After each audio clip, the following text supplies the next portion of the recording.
अब IMF report के मुताबिक पाकिस्तान में अशराफिया अपनी जेबें भरने के लिए मौशी तरक्की में रुकावट डाल रहे हैं। ये कितनी अलार्मिंग सिचुएशन है और इसका सद्देबाब क्या है अब?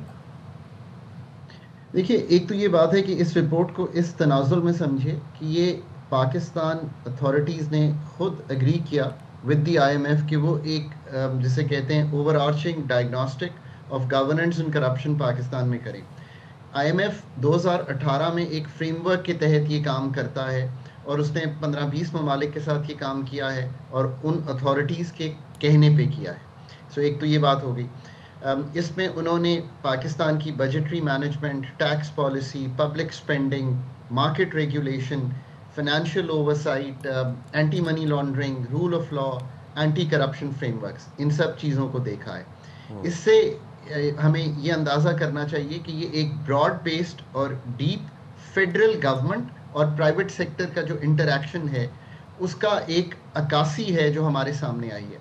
उसमें फॉर एग्जांपल जो आपका स्पेसिफिक सवाल है उसका जवाब ये है कि उन्होंने ये देखा कि चाहे वो शुगर सेक्टर हो या बहुत से और सेक्टर्स हों, उसमें एक इलीट इन्फ्लुएंस है जो अनड्यू इन्फ्लुएंस है और वो उस तरह मरात ले लेता है जो उसको नहीं लेनी चाहिए।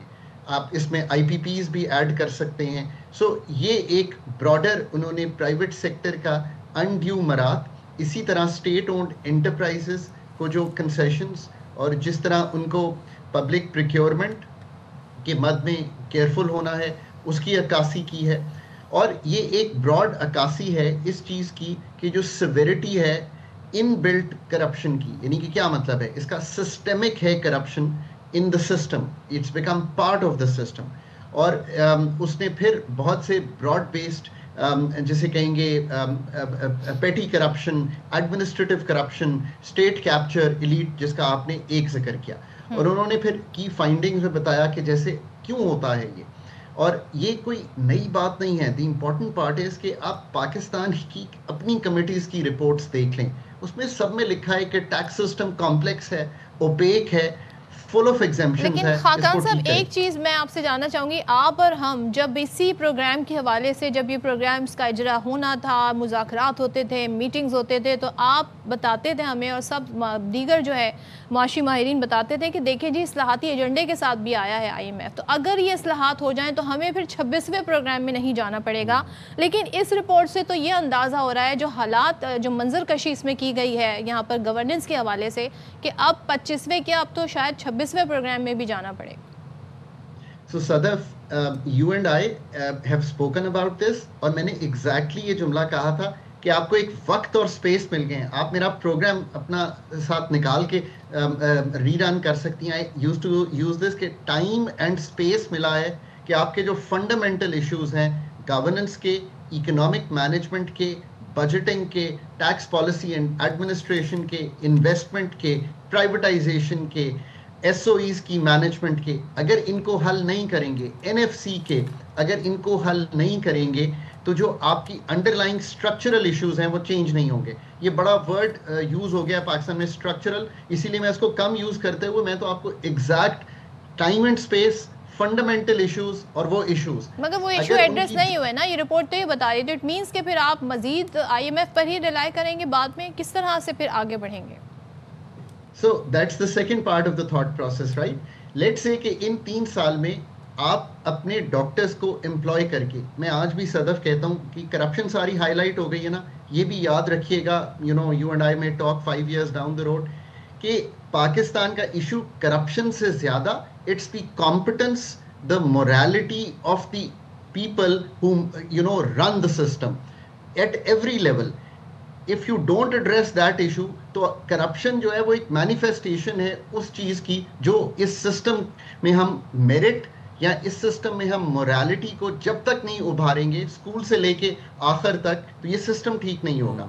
अच्छा, अब आपका ये कहना कि ये कैसे, देखिए अब IMF करेगा क्या, this is how they operate.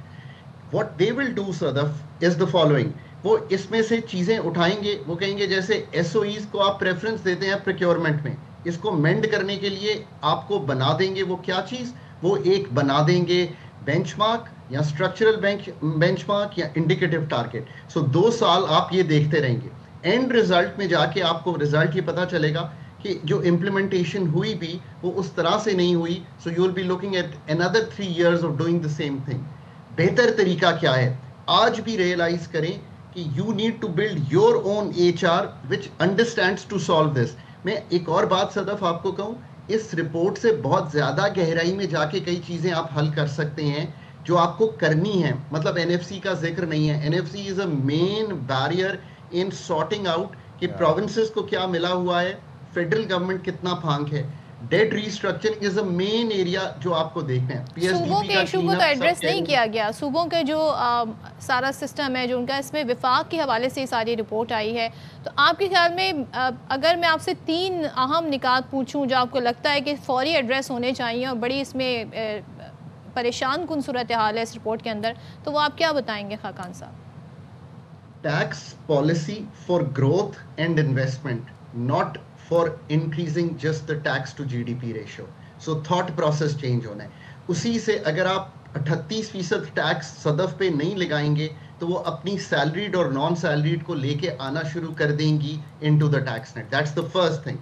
Number 2, जो स्टेट का एक्सपेंडिचर है उसको कम करने के लिए फेडरल का फुटप्रिंट कम करें, ताकि जो 17 सब्जेक्ट नीचे देने हैं, जो PSDP को काटना है, सो बोथ करंट और जो आपका डेवलपमेंट एक्सपेंडिचर है उसको ठीक करें। मार्केट्स ओवर रेगुलेटेड हैं पाकिस्तान में, पे दर पे हमने रेगुलेशन बनाया है। ये तीसरी चीज इन्वेस्टमेंट एटमॉस्फेयर को ठीक करेगी। ये इतनी आसान नहीं है पर करनी पड़ेगी। ये तो 3 होगी। रिपोर्ट आल्सो जी ये मैं आप ऐड कर लीजिएगा, मैं सवाल पुट कर लूँ। This report also calls for tighter limits on government's financial powers, जो अभी आप बात कर रहे हैं NFC वाली। तो इस निकात की रोशनी में पे NFC में इस्लाहात मुमकिन है? So you know what I was going to say, वहीं से पिक अप करते हैं आपका सवाल। ठीक है, देखिए, एक तो we have to be hopeful कि अगर हम ये सारी इस्लाहात करते हैं तो उन्होंने मॉडल किया होगा, हम भी बैठ के मॉडल कर देंगे, तो अगले 5 साल में लेट से पे दर पे 6 महीने, साल, 1.5, 2, 3 में हम ये इम्प्लीमेंट करना शुरू करते हैं जो हमने अभी गुफ्तगू किया। और ये क्रॉस कटिंग है इस्लाहात जिसका जिक्र हो रहा है।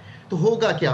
तो जो आपका GDP यानी कि इकोनॉमिक ग्रोथ रेट है वो बढ़ना शुरू हो जाएगा, क्योंकि इस्लाहात के समरात इन टर्म्स ऑफ इन्वेस्टमेंट बढ़ती हुई पाकिस्तान में, रेगुलेशन कम होता हुआ, ईज ऑफ डूइंग बिजनेस आसान होती हुई, सो लोगों की जो काम करने की सकत है, जो फ्रस्ट्रेशन है वो नीचे जाएगी, जो फ्रिक्शंस हैं वो कम होगी। तो मुल्क का जो ग्रोथ है वो GDP वो 5% चले कहते हैं, 5 से 6% के करीब आपको बढ़ा सकते हैं, आप ऐड कर सकते हैं अपनी ग्रोथ का। That's the good part. बहुत से ममालिक में, चाहे वो वियतनाम हो, चाहे वो इंडोनेशिया हो, उन्होंने यही प्रोसेस 25-30 साल में फॉलो किया है। मैं हमेशा कहता हूँ कि गो ओवर द लिस्ट, शुरू करें Indonesia, Vietnam, Malaysia, even India में जब मनमोहन सिंह ने क्रॉस कटिंग फाइंडिंग से फ़ायदा उठाया, फिलीपींस में 21 इकोनॉमिस्ट ने ये काम किया। So it's doable. यही वो सारी चीज़ें थी जो हैम्पर कर रही थी ग्रोथ इन सब ममालिक। एंड यू आर सेइंग कि इट्स डूएबल। और हम यही जानना चाह रहे हैं डॉक्टर साहब आपसे कि अब जिन सेक्टर्स का जिक्र किया गया इस रिपोर्ट में, क्या उन पे इफेक्टिव इमीडिएट इक़दामात इस्लाहात की जाएंगी या फिर इवेंचुअली एंड ग्रेजुअली उन पे इस्लाहात की जाएंगी? यार, that's the uncomfortable truth about Pakistan. This is not the first report which is saying this. मैं जब गवर्नमेंट को ज्वाइन किया 2008-9 में, तो उससे पहले I took 6 months off to read all the reports on Pakistan, right? और उसमें जब मैंने गवर्नेंस की रिपोर्ट्स पढ़ी, NCGR की रिपोर्ट पढ़ी थी जो I think general Musharraf era में लिखी गई थी, उससे पहले आई थिंक पाशा साहब की रिपोर्ट्स थी। So there is a plethora of reports. मैं खुद गवर्नमेंट में आया, मैंने रेगुलेटरी रिफॉर्म पे एक रिपोर्ट लिखी, वो भी गवर्नमेंट के पास पड़ी हुई है। मैंने ईज ऑफ डूइंग बिजनेस पे एक रिपोर्ट लिखी, वो BOI की वेबसाइट पे पड़ी हुई है। हमने SOEs को ठीक करने के लिए एक SOE के फुटप्रिंट की रिपोर्ट लिखना शुरू की, वो भी इस वक्त पड़ी हुई है। So it is not, for me it is not a new finding. All these things are present on the bookshelves of our authorities. और ये कोई मैं एक अथॉरिटी की बात नहीं कर रहा, ये रिपोर्ट सिस्टम की बात कर रही है। ये रिपोर्ट कई दिहाइयों से जो हम इस वक्त एक जिसे कहते हैं सिस्टम, जिसमें हम गवर्नमेंट के फुटप्रिंट को प्राइवेटाइजेशन, डीरेगुलेशन, लिबरलाइजेशन के थ्रू निकाल नहीं पा रहे, ये उसकी बात कर रही है. Lastly, so the good story to tell is that we do all this. In 5 years, you will be able to substantially grow your economy and create opportunities for the people of Pakistan. That should be the take. Let's see. Thank you so much. Khaqan Najeeb साहब हमारे साथ थे सारी सूरत हाल